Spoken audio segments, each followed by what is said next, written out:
They're fine.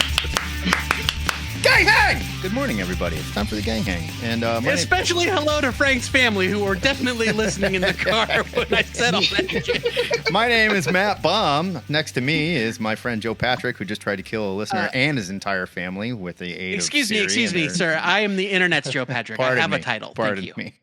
It's our Gang Hang. We get together on Saturdays. We talk about nerd stuff. And there's all kinds of nerd stuff to talk about. Talk comics, talk movies, talk TV. And right off the bat, I don't know if I know Frank's driving, so I don't want him to get in mortal danger that any more than he's already been put in. That is, but Star Trek: Strange New Worlds is back. If you want to talk about that, I would love to talk about final predictions for the Fantastic Four movie before it comes out next week, because there's all manner of wacky shit online. People calling their shot as to what's going on. My prediction is that only some of us are even sort of close to kind of right. I'm starting. Anything. Yes, always is. I'm starting to have a feeling. That, just like with every Marvel movie. Yeah, but I disagree, because I feel like we walked into Captain America and we were like, I'm pretty sure I know exactly what's going on, because they telegraphed the entire movie and we were all like, oh yeah, I already saw the film. Great. You mean the fourth one? Yeah, Brave New World. They basically showed you, like, here are all the key points in the film. And by the way, there's almost no surprises when you do get there. Like, okay, thanks. I feel like Fantastic Four, we're going to get a swerve, a big time swerve. I agree with that. Yeah. It's already kind of like they're implying certain things of drips and drabs. We kind of know Galactus is after Franklin, but why? I don't know. Although if you're a comic book, you read comic books, you kind of get an idea. But yeah, I think the ending is not going to be what people think. Because people think they saw Thunderbolts and they think they know exactly how this is going to end, and they think that's where the biggest swerve is going to be.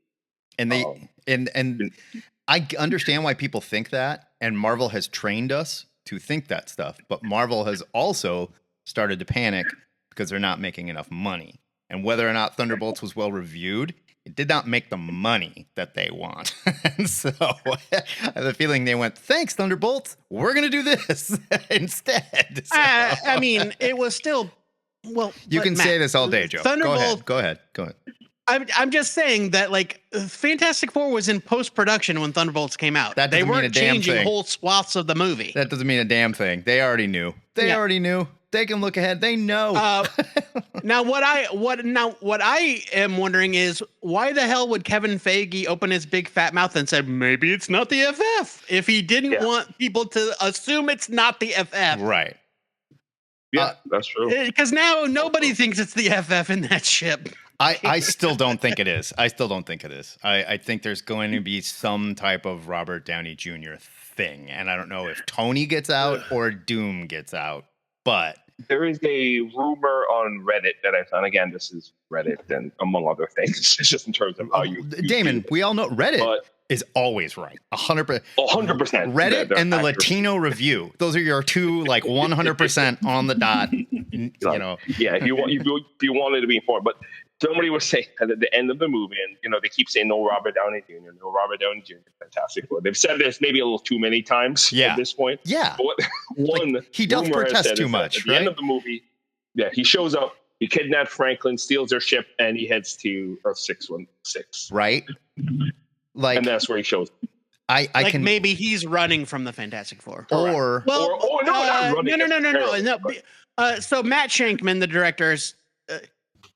Now, I know that it's folly to believe when these guys say anything, but Matt Shankman did kind of say, like, look, we would have included Doom if it fit, but it didn't fit with the story we were doing. And so I kind of believe that they're saving Doom for the Avengers movie. Maybe. Or I still am not convinced that there's not some type of RDJ presence. And maybe have somebody and Damon, I like the theory. Like, in the end, we see, like, RDJ in some form get off that ship with a baby in tow. Like, I had to save him. I had to take him because his family, like, didn't understand or whatever. Like, Galactus was gonna. This kid's more important than their world, or something along those lines. Yeah. Well, also he's going to probably use if that works.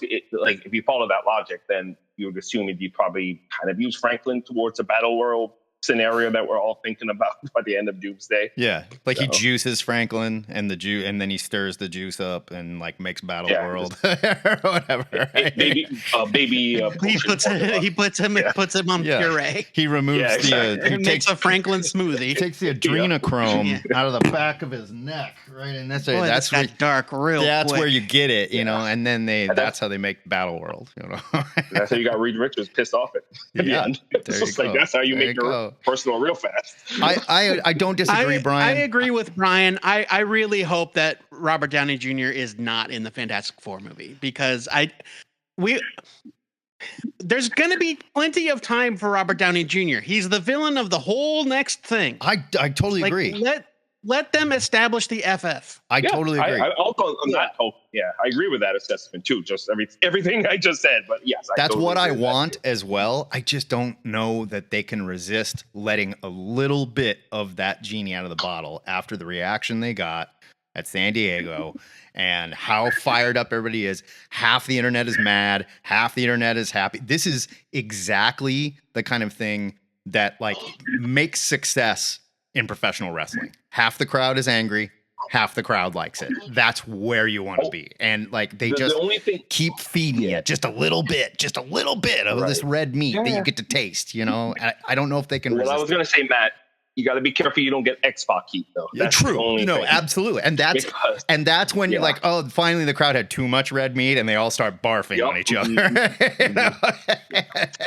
Yeah. We have seen it plenty of times. Yeah, it's true. What if they just screw with everybody and, you know, there's the ship and the fog and you see what you think is Robert Downey Jr. and then it's just somebody else like Rob Lowe?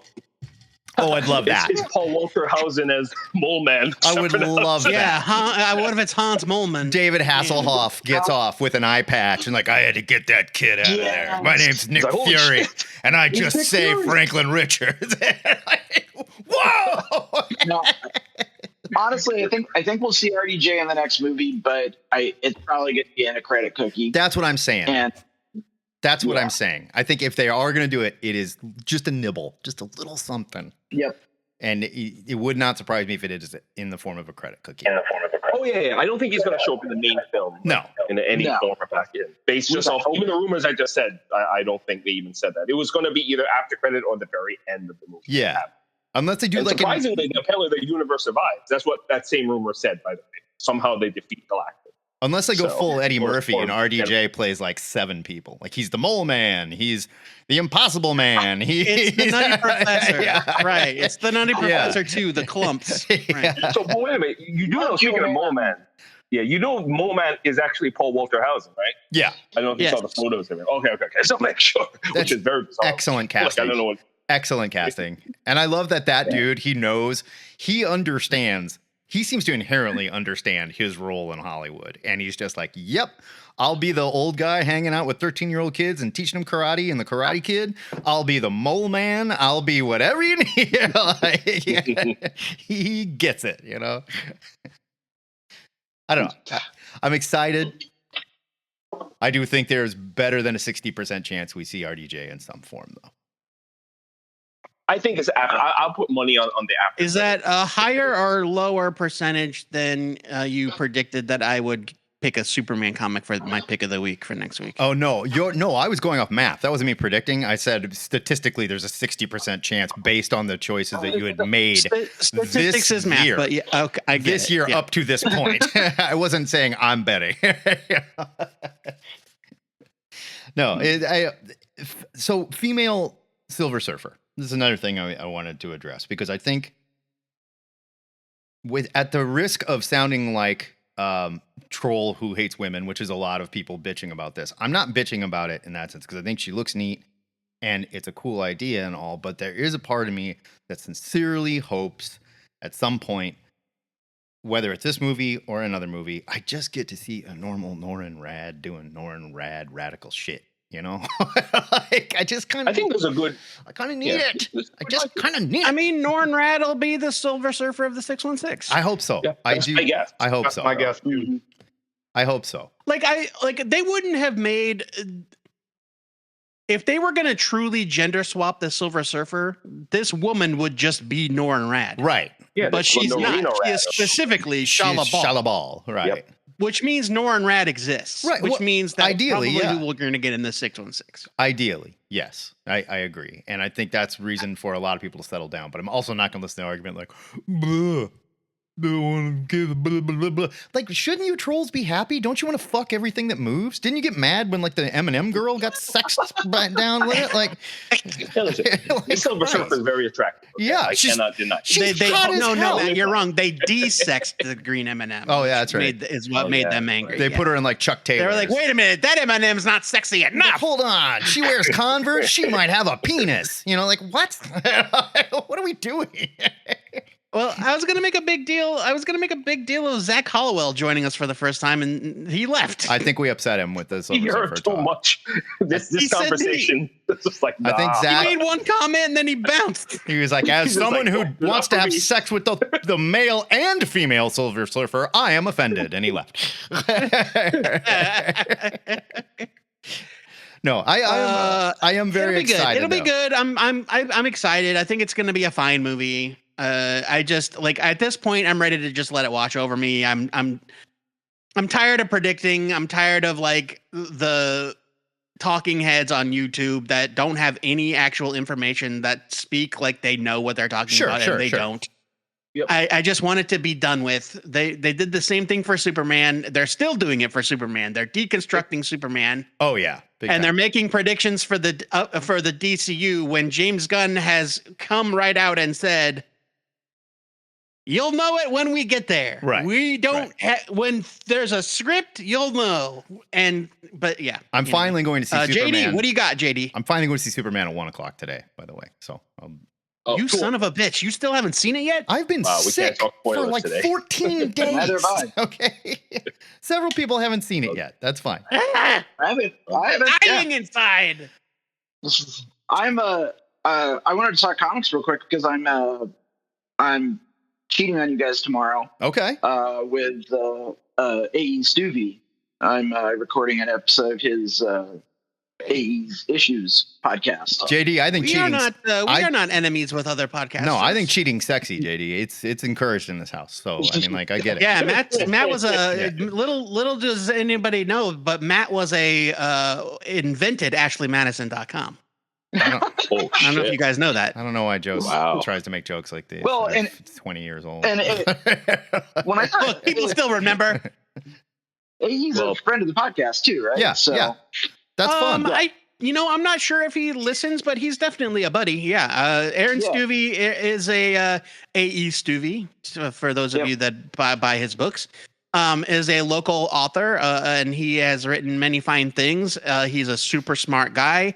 And he knows comics. He's got a podcast that he started recently this year, I would say, right, JD? Called He's Issues. only on, he's only done like 6 or 7 episodes so far. So, What are you guys talking it's a about, cool concept. JD? He interviews people about their favorite single issue. Oh, that's fun. Not a graphic novel, not a run, not a story arc, but just one issue. That's fun. And so, And he didn't want Yeah, me yeah. to come on and talk about Crisis on Infinite Earths #7 for an hour and a half. hit him up. That's what I did. Because I listened to can. a couple episodes and I messaged him. I said, "Hey, I have a podcast. I'd love to be on." And he sent me a Google form. So I think that's awesome. If we could That's find fantastic. somebody for Joe to talk about that with, that'd be great. Because like after a while, I just need to talk about something else. You know, I'm like, oh, That's What not you- gonna And he make just me keeps slow it going, down or talk about it going, less. I don't know what you going. think is gonna happen. I think he wanted to talk to you because I think I've got an issue that I don't think anyone else is going to talk about. I'm going to talk to him about Hawkeye #6. wait, Hawkeye Volume Oh. what? Because there's about 70 volumes. The Fractionage. Okay. Is okay. that the sign language one? No, it's the time flipped one where it's like all in different orders. That it starts with him and Tony trying to set up the DVR. Yeah. I'd have to go back and read it. I don't recall. That's awesome. I love the run. There's a lot of issues in that run that you can talk about that do innovative things. The sign language one, the lucky Yes. one, But I think that one just does an interesting thing, not only narratively with the structure and doing it out of sequence, almost in a Tarantino-esque time out of sequence thing, but also it really pushes Clint's character forward in a way that I think it's almost the turning point of the book, in my opinion. Right on. When is this podcast going to drop so we can download it and listen to it? I don't know. I'm recording it tomorrow, so Well, I don't know. follow up with us, please. What lead time he has. Follow up with us and let us know. Yeah. I want to hear. Yeah. And don't spoil it here. Save it for his show. You know, like, I mean, I don't want to be like, tell us everything you're going to say on his show. There's two other issues. He always does. So there's going to be an Ellis in there. Of course. Unfortunately. Of course. You can't help it. Because I'm me. You can't help it. The heart wants what it wants, JD. I understand. All right. Yeah, no, you don't have to be ashamed of that. Let's. But who else's favorite single issues? Does anybody else have any? If you want to talk about it here, that would be fun. I don't know if I'm ready to have that conversation. I'd have to sit down and really, like, I don't have a knee jerk. Like, I have issues where, like, well, the first appearance of Swamp Thing, but you go back and read it, and it's like, is it important to me? Sure. Is it one of the best single issues I've ever read?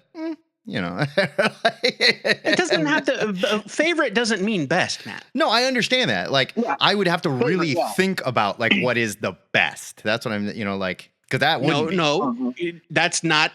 Again, that's not the exercise. It has to be both, Joe Patrick. See, I understand it runs very surface level for you, and you don't think about it that much. But some of us, like, we've got real feelings for this stuff, and like and we have to dig in a little bit. Sometimes your favorite thing is just a.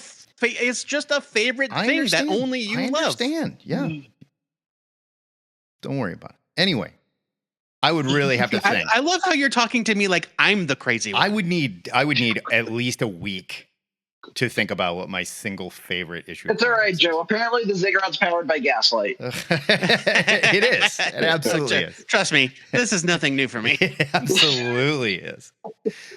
Ponder that for a minute. I've got another question for you, and it revolves around our question of the week this week, which was also Fantastic Four related. Joe Patrick had a tantrum during the show this week while we talked about the Fantastic Four #1 that came out. Not this Post Wednesday. Post the thing so that Wednesday. they know. Post the picture of the We'll dinosaur so that they know. When I heard this question, I had one panel jump to my head immediately. Find that panel. The Wade Ringo run. Find the panel. Post it. I'll have to find it. Well, hold on. Wait, JD. Let Matt. Let's get to the set up the question, and then we'll.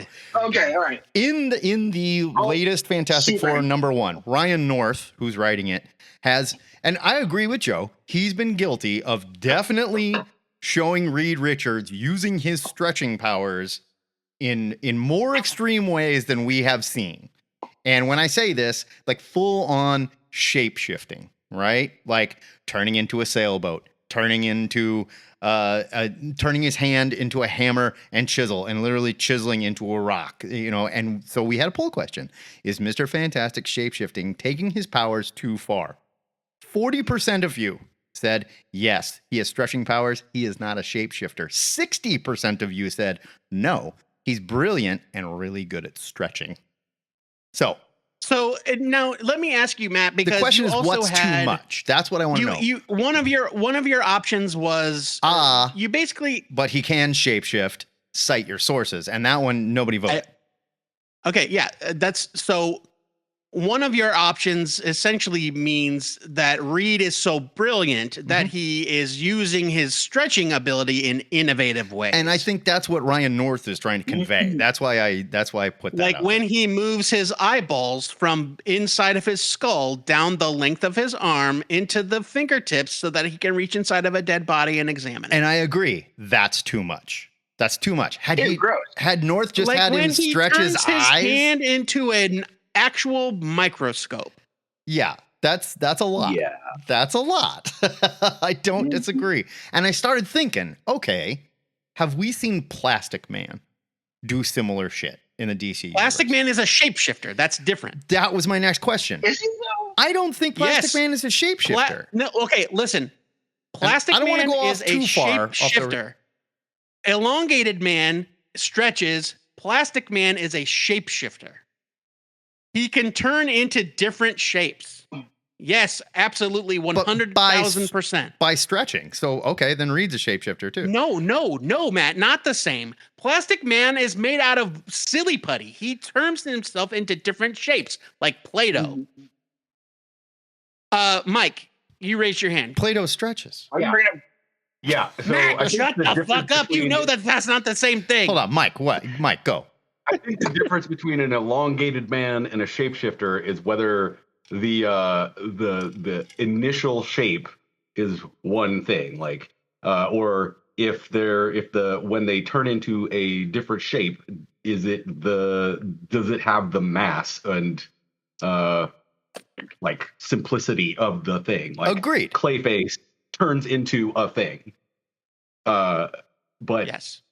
Like Reed changes his shape, like elongates his shape to be the thing. And that's what Plastic Man does too. Like when he turns into a fish, he's still wearing a red costume and he's got the goggles on and shit. Yes, but he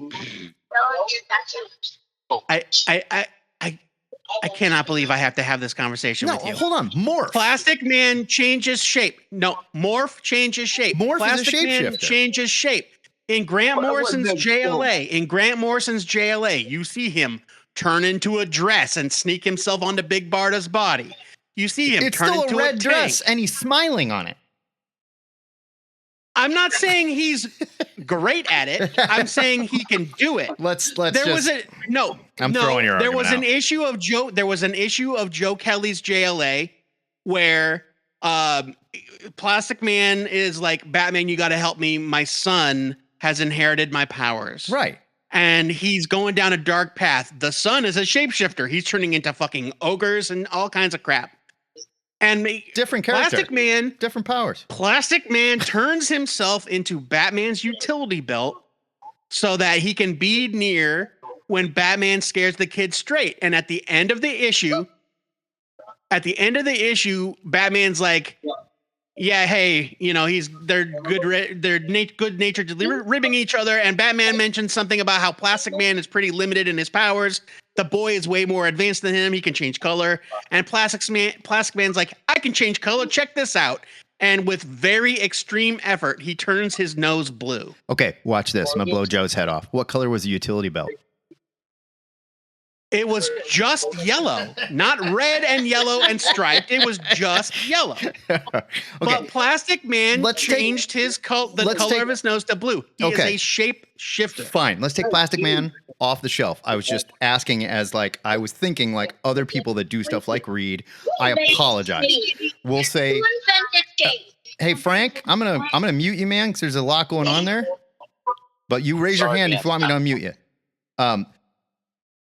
So let's go back to Mr. Fantastic.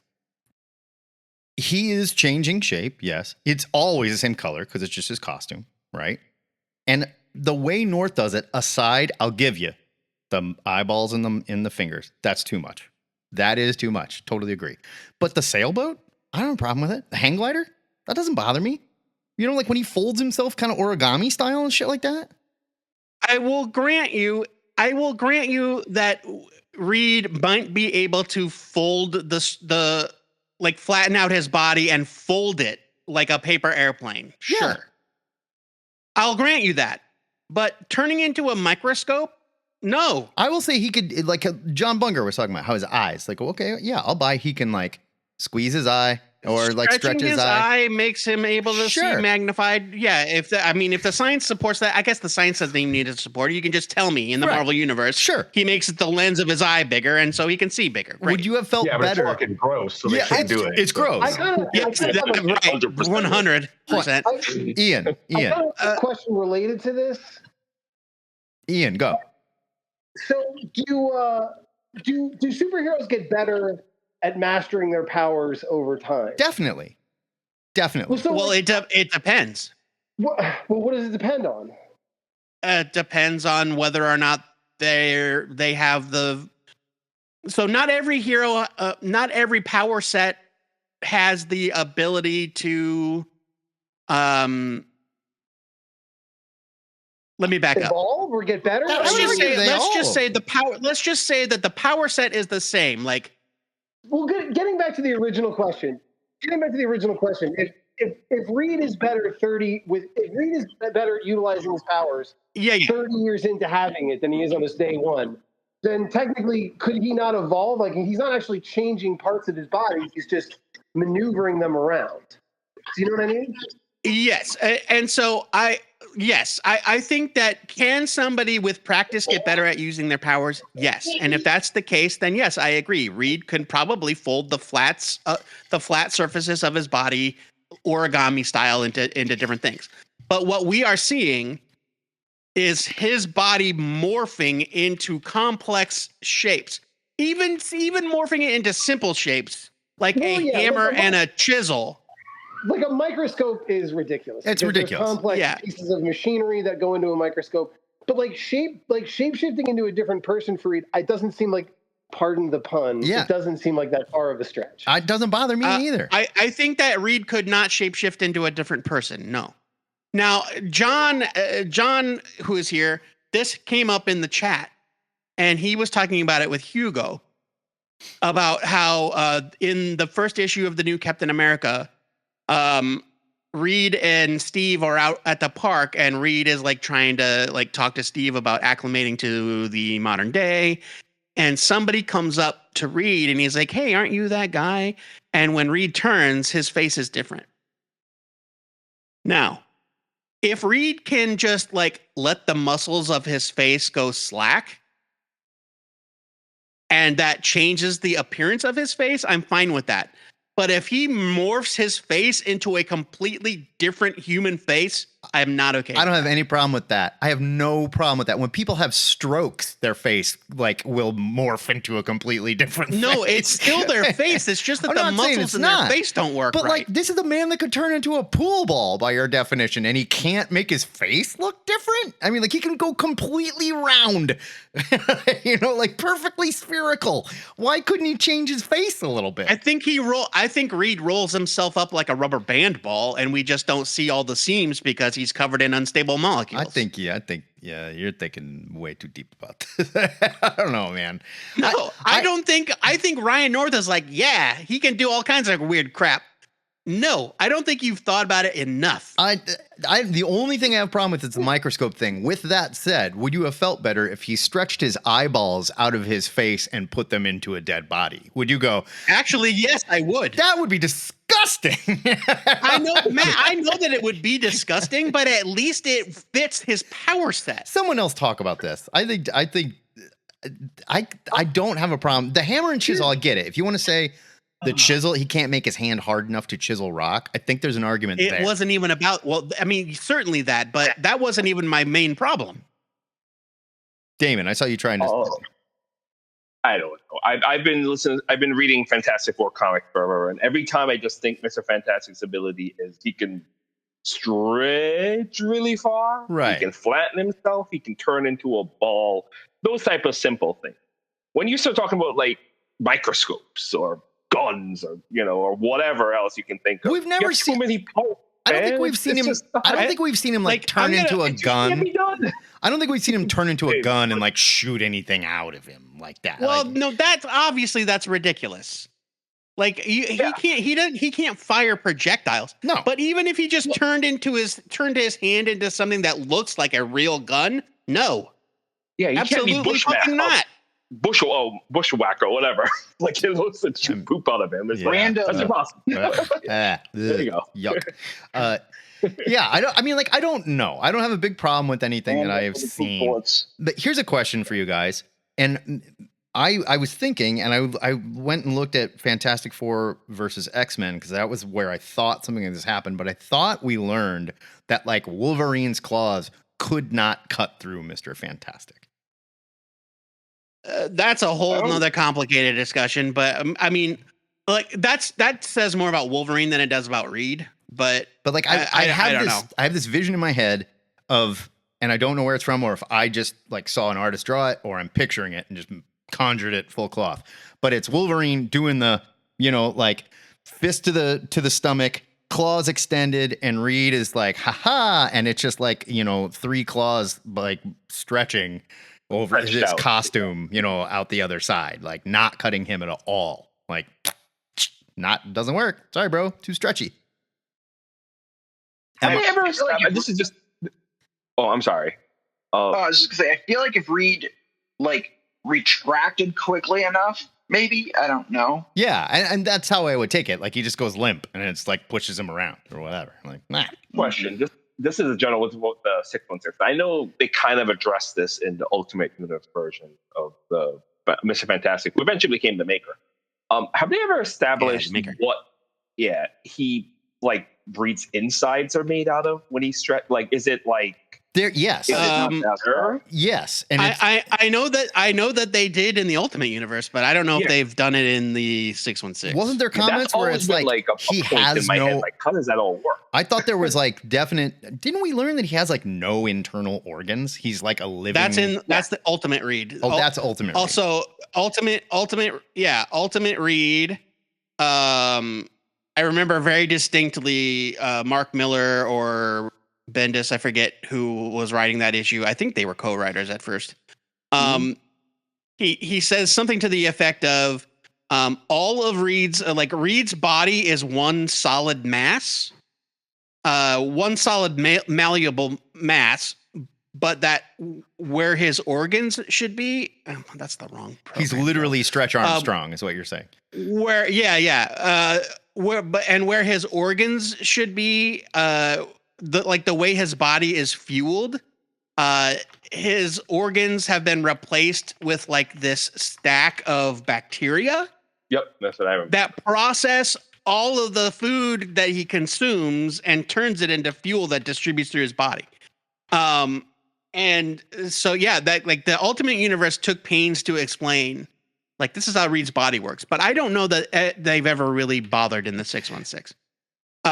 So I'm going to share these panels from Fantastic Four #1. This isn't even the microscope thing or the eyeballs through the body thing. Here we see Reed. This is in the chat. Right. Here we see Reed morph his hands liquid metal style into a hammer and chisel. No. Here we see Reed turn his hands into shovels. Again, no discernible seams. If they had drawn the finger lines, I would be like, problem solved. His fingers are all there. I'm with Jimbo here. This abomination, fuck no to that. Burn it. Kill it with fire. I am with Jimbo here. T2 rules, man. It's T2 rules. He doesn't have liquid metal powers. I agree, but it's like it doesn't have to be metal to move the same way. You understand what I mean when I say liquid metal powers, Matt. I know he's not made of metal. It doesn't have to be like I can go outside and dig a hole with my hands. If I could fuse my fingers. Can you turn your hand into pointy spades? No, but the difference there, you know why I can't? Because I'm not Mr. Fantastic. But I mean, like, I understand why that can be confusing. Sometimes we look similar. But the point being, what's the rigidity? What's the maximum rigidity of Reed's body? Then it's like how firm can he make his flesh? Can he make it as firm as a human bone? That becomes a question. Make a shovel out of a human bone. Yes. Right, because that's what I'm saying. Because all of this stuff kind of is predicated on whether or not he can actually take on like the elements of an actual, chisel or a shovel. Like, right? Is his body like metallic now at this point when he turns that solid? Like, that's the thing. And like I feel like discussing how firm Reed Richards can get is approaching Kevin Smith's territory. Just gonna say that. Let's not get too into this conversation. And when we go into like reading about his powers and stuff, it's not helpful. And I was like, all right, AI changed the world. What you got, ChatGPT? And it was like, no, he is not a shapeshifter except for the hundreds of times he has shifted shape. And I was like, thanks, AI, you did it. Yeah. And I want to point out that in this same issue of FF where I posted these examples from, he does turn into a ball, but instead of looking like a perfectly spherical ball, like we have actually seen, and I agree we have seen, he looks like he rolled his body up like a wad of dough. Yeah. Because you can see his arms and the shape of the back of his head. Like, it looks like Reed wadded himself up like a piece of gum. And according to Marvel.com, shape changing. Mr. Fantastic can stretch, deform, expand, or compress his entire body parts into any contiguous shape he can imagine for a variety of uses. So he has Green Lantern, like, kind any of contiguous shape can think means of it. one piece. I mean, Now, I think his body is all right, the then. piece. Now, according to those I think it's rules, just if he saying can his shape his body. body into any Yeah. contiguous shape, that means he can make a hammer and chisel. Yeah. I don't like it. Mr. Fantastic may alter his basic physical features, allowing him to take on the appearance of any other man with similar Whoa. hair and skin tone. So he can't be black, for instance, or Asian. One time, Mr. Fantastic actually increased his size and mass density, in effect bulking his body to the Thing-like proportions while increasing his strength to the same levels as well. The force of his strikes was enough to stagger Onslaught. See, that's too far. No. Wait, That was You know in what? that was in Onslaught Attacks or whatever. Mr. Fantastic like bulked up like the Onslaught Thing Marvel Universe, and yeah. punched Or the Onslaught. Fantastic Four issue. didn't Reed recently, like, I know this is, I don't know if it's in canon. Didn't he literally get his fists, like, extremely dense and knock out Godzilla? Well, now- in Godzilla versus Fantastic Four, yes. He But did. those comics are null and void. That They are is not taking- admissible as No, evidence. That's Jerry Duggan having a good time in the Godzilla universe where Marvel happens to also exist. So. Correct. Ian, you were saying. Yeah, I really want to get back to how hard Mr. Fantastic can get. I want to really focus on this. If you'll permit me a quick story, which I think kind of is germane to this conversation. Go. Between last week and this week, I saw the new Superman movie. Very good. Decided I was going to rewatch all of the other Superman movies.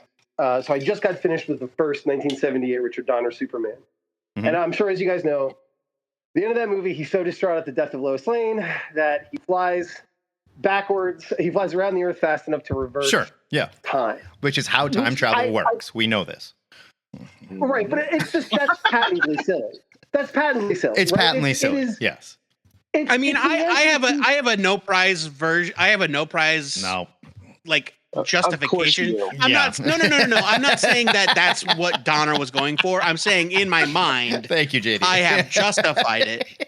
No, you're right. I definitely agree. Richard Donner said. Let him finish. Hold on, Joe. Spinning the Earth backwards turns back time. Let him finish. Yeah. No, and so when we agree, but like, here's the thing: for the purposes of a Superman movie made in 1978, it's fucking fine. It's fine.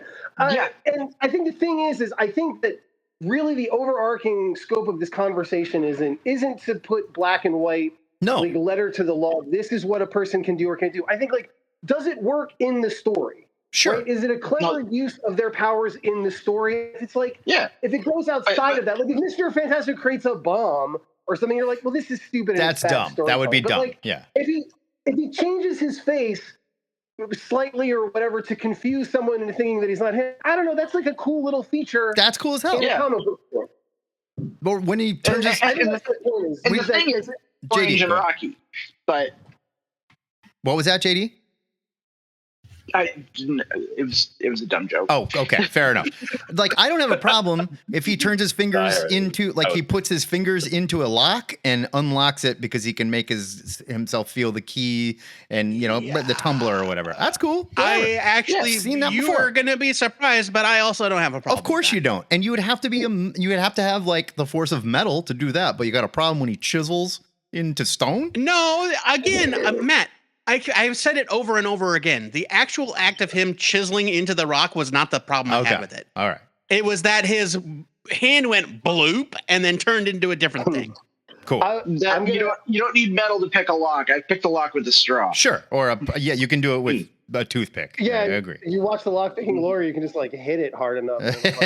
True. I have to go shortly, but I did want to say one more thing. I think we can all agree the best use of Richard Reed's powers is in the first big budget Fantastic Four movie where he reaches across the hallway to grab more toilet paper. Yes, while he's in the bathroom. 100%. Yeah, right. I mean, everyone knows that solving minor inconveniences is the best use of any superpower. That is the first thing I would do. That's how I would use it. Right. So, but okay, and we'll finish up on this because we've talked about it a lot. But Marvel also describes him as having a semi-solid liquid state. I'm saying that's T2 rules. Rules. I think that's a semi-solid liquid state is not. That's T2 rules, bro. That is T2 rules. I feel better I feel better when I play liquid state is how Doom always seems to beat him with extreme cold, though. It's true. A semi-solid liquid state is GAC, Mr. Fantastic not can T2. willfully reduce his body into an almost liquid state in order to flow out of small cracks or passages, even through needle-sized holes. That's T2 Holy crap. rules. I mean, that is an extrapolation of stretching that I can at least accept. And then here's two things just that saying, Hickman did, and this Talk is about how hard it can get and going through cracks. We're approaching. Yeah. right. How many supervillains has Reed shown his butthole to? That's I don't know if he has one. apparently. I don't know if there is one, dude. I don't think there is one. So the last two things I want to talk about, and these are both Hickman things: voice mimicry and brain reconfiguration. Those are both from the Hickman run. He stretches. Well, the brain reconfiguration is one that he I may be he making stretches this up, but vocal I thought cords. maybe he learned that from the maker. Possibly. Yeah, I was gonna say, that's the maker's thing almost. I mean, if you like stretching your vocal cords is how you change your voice. So Like, I will that's how allow your voice that. changes. Like he could stretch his vocal cords and be like, voice "Oh." mimicry. Voice mimicry is a bridge too far. By altering his but- vocal cords, Mr. Fantastic can mimic the voices of others, such as when he mimicked Dr. Doom's voice to trick the scheme bots.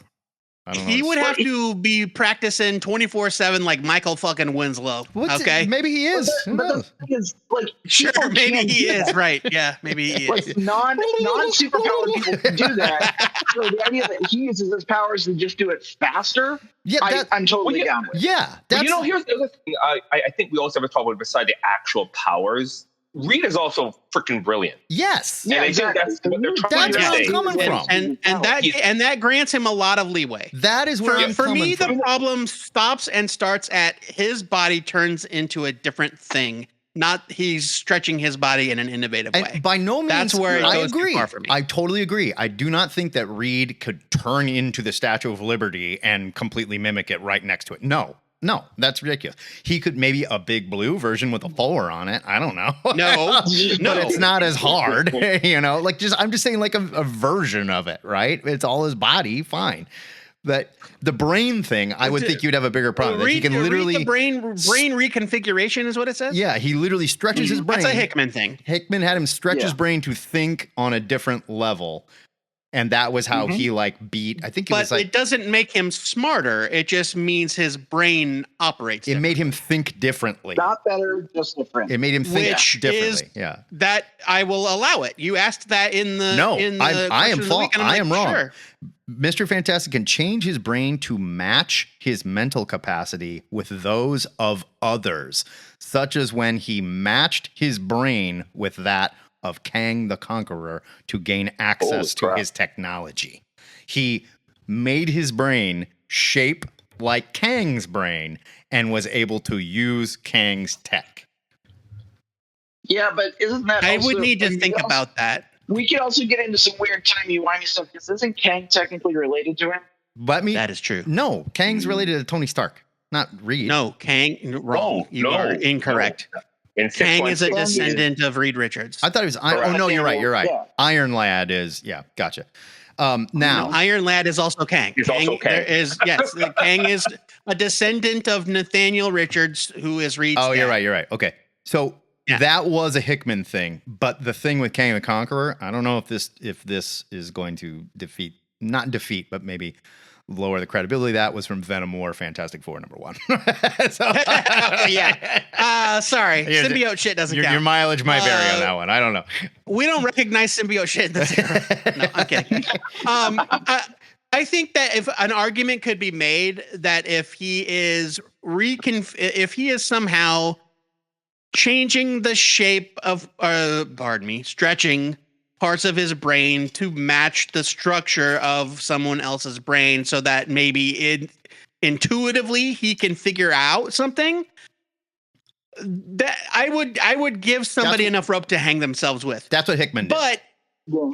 But if like that's not the same as knowing things, right? And so if somebody's like Reed can make his brain bigger and know more stuff, That's silly. That's silly. That's dumb. Absolutely not. I'm with Nick Garcia though. If he's manipulating his brain, I wish he would just like wet himself while it happens, like his body, like something. You know? It's like we like part we of diverted power from everything but life right, support. and his body goes, "Whoa, dude, Yes. dude!" Just starts peeing. Yes, The SS Reed diverted all power to shields, and so his bladders. Let's go. Hecatron, you are correct. A bad husband and a bad dad, though. It's like he reconfigured his brain so that he could like relearn molecular gastronomy, but he forgot Sue's birthday. Molecular gastronomy. Okay, so correct me if I'm wrong. That's what the Maker did. The Maker stretched his brain in such a way to become like the most intelligent person there is, and then put on a helmet to maintain it that way. And he doesn't stretch. He doesn't do anything else. I mean, there's also something to be said for the ultimate characters being a bit different, like the stack of bacteria and the solid, like the ultimate characters are not necessarily exactly the same. No, agreed. And because their words aren't even the same. Because like they didn't go ultimate Wolverine is 6 feet tall and handsome. So you know. Oh, that's true. He's Hugh Jackman. Yeah, he's in the Wolverine. The original Ultimate Wolverine, I should say. The current Ultimate Wolverine, I don't know. I think he's a short dude. The current Wolverine is a short dude. Yeah, current Ultimate Wolverine is a short dude, and way cooler than the old Ultimate Wolverine. So Yeah, no, I'm talking about with the soul patch, his shitty soul patch. Yeah, I was gonna say he looked like Scott Stapp. He looks like lead singer Creed. He did. Yeah, he did. It's not like, cool, oh, guys. Man, not cool, guys. not even Scott Stapp, like the guitar player. Okay, the shitty guitar player. I thought he was as cool as Scott Stapp. Yeah, wasn't there that first issue where we see Wolverine with a beanie? Oh, that's right. That's we do see Wolverine in a beanie. Yeah. I mean, it's early 2000s. That was the fact. Yeah. It was which was the style at the time. He tied an onion to his belt. Sure. Hacky sack and ska was still cool, you guys. Come on. give me 5 B's for a nickel, we'd say. You know. Hey, Ska's coming back. All right. Sure. Ska never died, JD. So can we please stop talking? Yeah, this is a great discussion though, because I wanted to it was a ton of fun, but none of us are ever going to agree. No. The idea is people changed positions every time we brought up a new thing. People changed positions. That's what I love about it. It is hilarious to read the chat. Ultimately, where I come down, literally. Ultimately, where I'm coming down is I don't think Ryan North has done anything outside of the microscope thing, has done anything so egregious that I can't possibly accept. But I do understand. And the eyeballs and the fingertips. If you're going by Jack Kirby, John Byrne, Mr. Fantastic rules, it's way more than we've ever seen. No question. Totally agree. Like they're pushing those boundaries. But let's stay on comics for a minute here. And I don't know if anybody's read it or not yet because it was hard to find. Those of you who go to the comic shop, X-Men Age of Revelation #0 came out. A lot of shops did not get it because they either didn't know it was coming, because they didn't pay for some Penguin Random House preview bullshit that didn't even mention it, by the way. It was just like, do you want previews? They cost X. So I can see a lot of places going like, no, thanks. I think, but like lots of comic shops used to pay for preview copies, and I don't know if that's what that means by previews from Penguin Random House. Nobody seems to know. When I read from some of the shops, it was like they did not vocalize that it was going to be this exclusive thing, and you would get to order earlier than other shops who had to find out this was happening and then go, oh shit, we want to order that, which is ridiculous. But Age of Revelation 0 dropped. And did anybody else read it but Joe and I, is what I'm curious about. Were you able to find it? Not yet. Did you read it? Not yet. Mm-mm. Brian. No, it didn't even. I thought it might have come out on. It might have come out on Unlimited just because of the weird release on it. But no, I would that would be the sort of thing that I would expect them to do because it's like it's like a surprise promotional thing. Right. Okay. They should have put it on Marvel Unlimited. They didn't. Yeah. You don't have to know much, and I'm not going to spoil anything. It is very. Brian unmuted. Brian, did you read it? Brian. I did read it. Yeah, I'm not up to date on the books, so I don't. You don't need to be. You don't need to be. What the status quo is of a lot of the titles? Does it not matter? Not at all. Not for that zero it issue. gives you that. Yeah, it gives you that crash course of like where everybody is in this. X years in the future. Right. Yeah, here's and where it all went I wrong. think Like here, this was the titles moment it they all went announced are wrong. kind of interesting. Agreed. I think some of the stuff's been alluded to in other stories I saw, like that. Is it Central Avengers or something like that? Like there's something that, like the Krakoan Age and all that. Right. It's been teased in other places. Yes, this is correct. I think they have listened to a lot of what some of us said, where we've said the X-Men feel really directionless right now, and what are we doing? And they were like, fine, 10 years later, this is happening. You don't need to know anything about any of the X books that you're mad about. Are you happy now?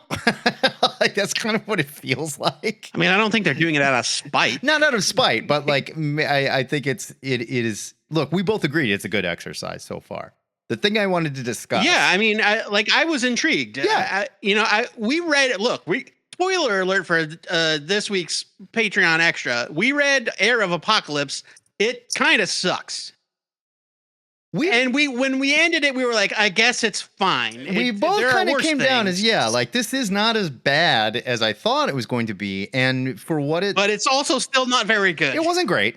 It wasn't like wonderful. I'm not saying go read it. You need to read it before this. All you need to know is Doug Ramsey is Revelation, right? Doug Ramsey is the Heir of Apocalypse. Spoilers. More Marvel told you right out.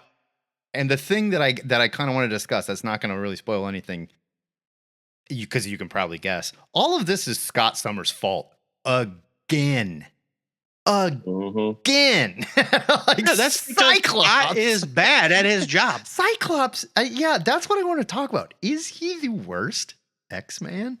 I think he might be. No, I mean, I think that something at some point something happened, and they started making Scott like he used to be a very effective field leader and teacher. Real quick, when was the last time we remember? No, I'm not. Yes, I agree with you. But I'm saying, like, it used to be, Cyclops knows what he's talking about, and now it's more like, I don't know, man. Cyclops told us to do it. Maybe we should ask Emma or whatever.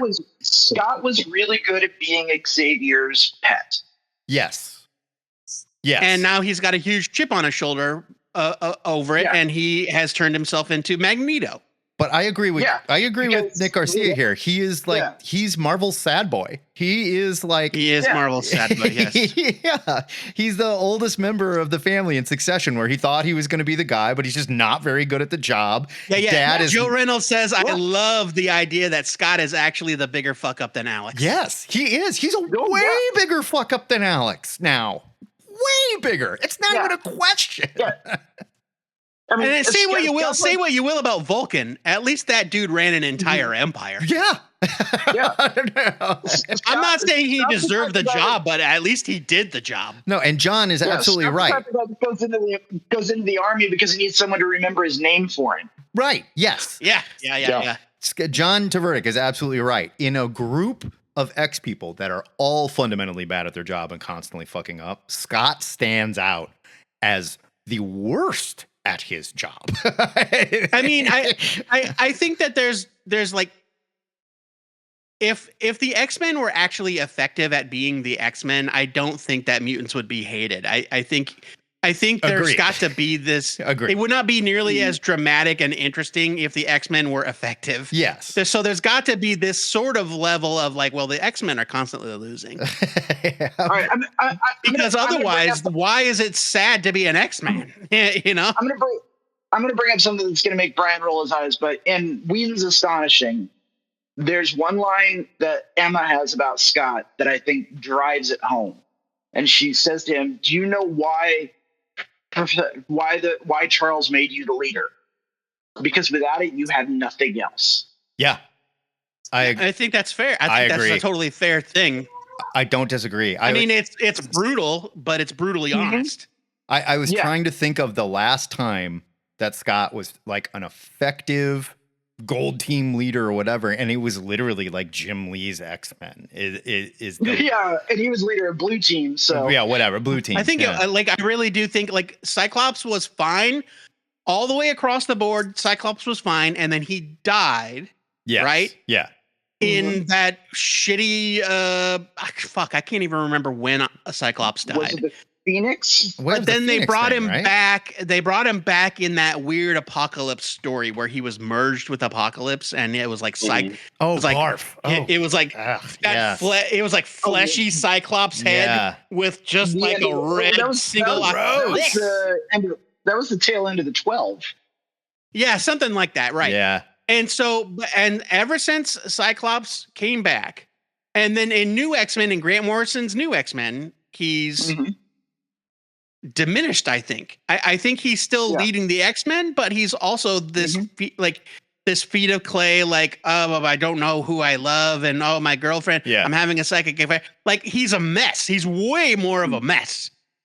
Yeah. And man, yeah. Say what you want to about say what you want to about Whedon's Astonishing X-Men, but I think Whedon takes that uncertainty with Scott and makes it interesting. Yeah, he makes like even Kitty mentions it's like Scott used to be the most assured leader I've ever met, and now he's questioning himself. And that happened when you showed up. She says it to Emma. I think the one thing I would like to see after this is all done, this Age of Revelation shit, is Scott is just like, I'm done. I am not in charge. Who wants to run this team? And hopefully Magneto goes, I got it, buddy. Like Storm. What's she up to? Yeah, come on, Storm. Let Storm lead the team. But what do you do with Scott? I mean, you can't put him on the shelf. You make him a soldier again. You make him a soldier. You're not a good, like Brian said, it's the soldier versus the general. Just because you're good as a soldier doesn't mean you're going to be a good general, and you haven't been. I can't imagine him taking orders. Power. But there's an interesting narrative idea. There's an interesting story idea of him like trying to take a back seat and then not being able to, and then there's friction. So there's sure. built-in good story conflict there. Absolutely. Like there's drama built into that idea, is that Scott realizes that he's the problem. Yeah. No, and Scott knows. Then when he gives somebody else the reins, he's like, I don't know if I can do this. Yeah. I love Cyclops. I do. I love the character. I think he looks great. I think the design is awesome, man. I love it. Anytime he's one of those characters you can kind of put him in any outfit, and he's still got the rad eye laser, and he just looks cool. In the Age of Revelation, he's wearing like weird, like it's almost like, what were those camouflage like the snipers wearing, where you put on like the bush outfit. Oh, the ghillie suit. Yeah, it looks like he's got like something like that on, and he's got a beard. Oh, cool. And he just looks rad. He looked like he's been out in the wilds. Like, man, I fucked up so bad, and he knows it. Oh, actually, I just thought of the last time Scott was like competent and cool. X-Men '97. Yeah. Yes, I was about to say that. Oh, well, too. sure. There was a brief resurge of Cyclops being not the loser that people were first perceiving him to be. Brian's got his hand last long. Yeah, I think my connection's a little weird, so didn't want to just jump in. Thanks. I think they need to do some real character work on him, because he's like out of sync with everybody. Even because they have put him in this like the guy needs therapy. He's got PTSD from dying, from all his dead wives, like all the shit that's gone down. Because I think he is he's never going to be better, because he can't get better, because all life is trauma, and so it's like you see him making these mistakes over and over and over again. And unless they just want all the stories to be Scott making mistakes, they need to give him a therapy miniseries, like clean him up and straighten him up, and then put him like where they had that book where it was like Kitty and like the new characters, like let him train people to use their skills effectively, because he's good at that. That's he was 14 and a tactical genius but he never grew up. He didn't know how to do. And this is the character. Like, this is just who he is. And they, you've got this, like the stuff with Emma threw him for such a loop, because he's got this like wonderful girlfriend he's had since, junior high school. And now this like rich, bitchy sex bomb shows up. And of course it's going to blow his mind. Yes. Of course it does. Yeah. Like, especially with like they make the joke. I mean, Morrison literally makes the joke of in that like assassination plot.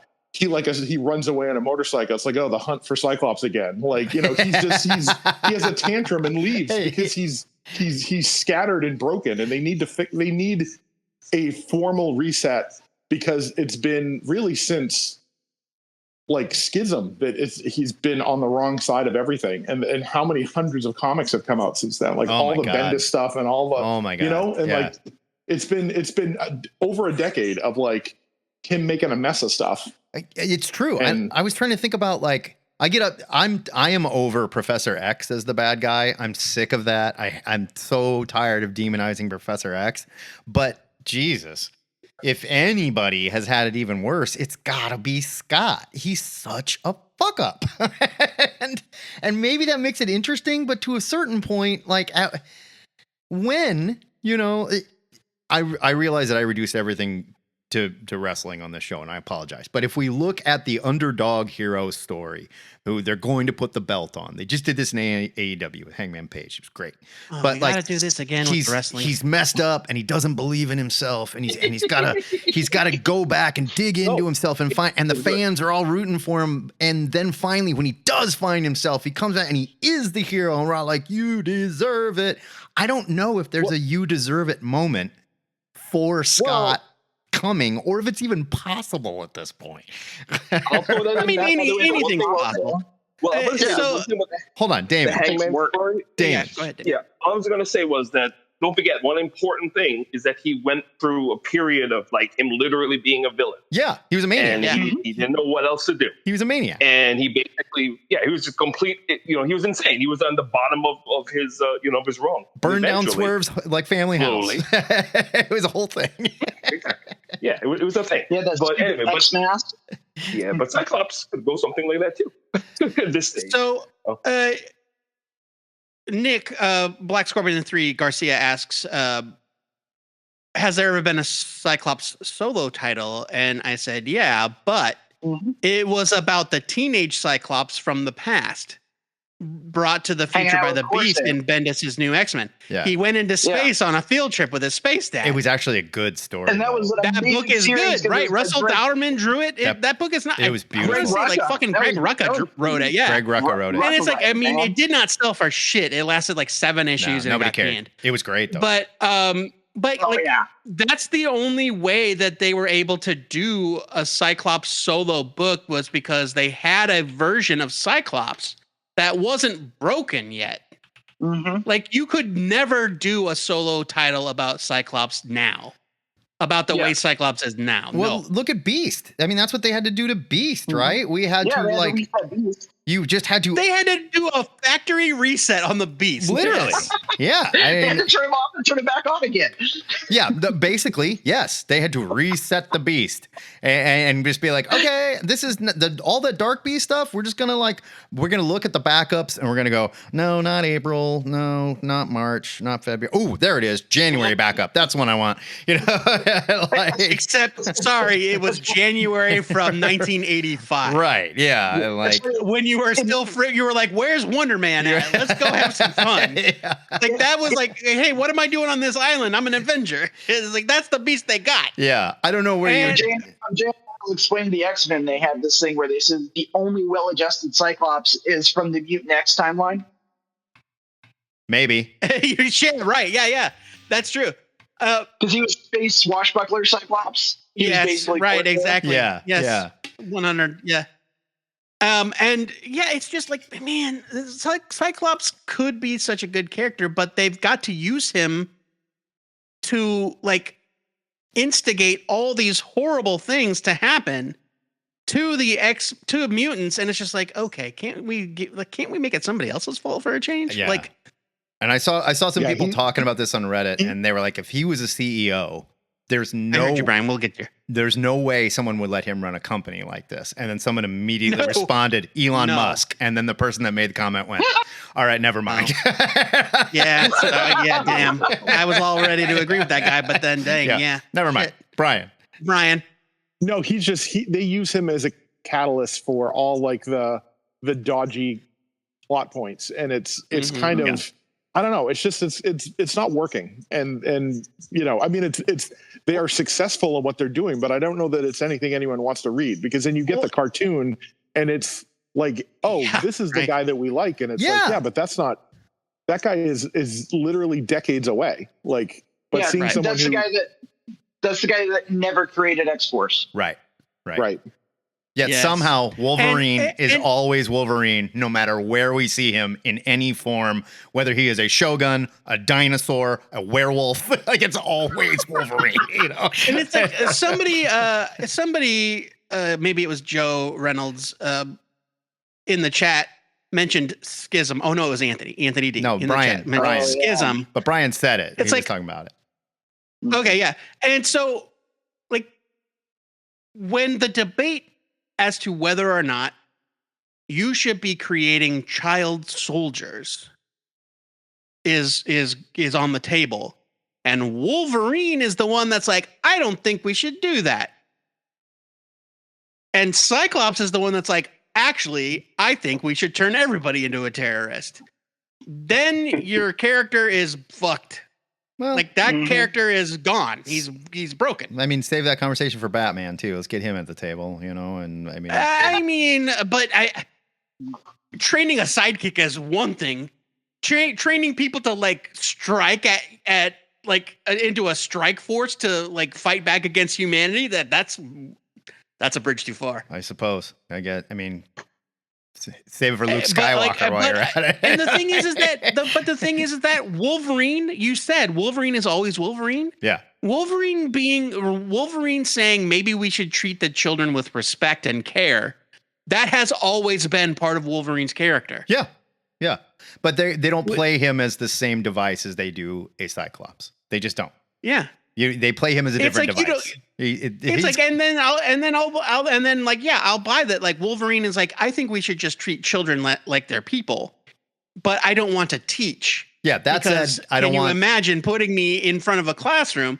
Like, that's fun. Like, I get that. That's a fun kind of dynamic. I also love that theory. I don't want Wolverine leading the my X-Men is very good. It's good, but the drama inherent in Wolverine being forced into that role is interesting for a while. Right. I don't need him leading my but- X team. He's not leader of the X-Men.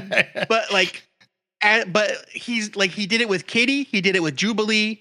He's done it a time and time again where Wolverine is like, stop treating that kid like a weapon. I think it's time to let Peter lead the team.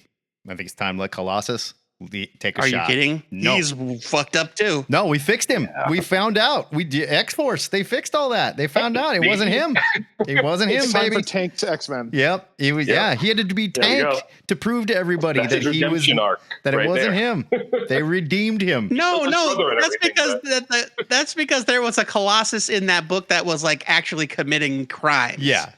It wasn't because they weren't saying like the sad boy Colossus that you've seen for the past 20 years has secretly been a shapeshifter. He's over it. He's over it. It's like, no. Get him over it. Let him lead the team. He's got a heart of gold. I got to get out of here. I got to go see Superman. It's like Colossus was Tank and I was right. Whatever. I got to get out of here and go see Superman. This is fun, though. I love these discussions. The best part is good. This was a lot of fun today. We don't learn anything. That's my favorite part about it. I will argue with you until we're all blue in the face about whether or not Reed can do a thing. Right. And I will think it's the best. Yeah, no, I love this kind of stuff. This is great. All right, I'm getting out of here. We'll talk to you guys soon. Have a good week. Check out the new show. Let us know what you think. This is Two-Headed Nerd. His name is Matt Baum. Signing off. Hey.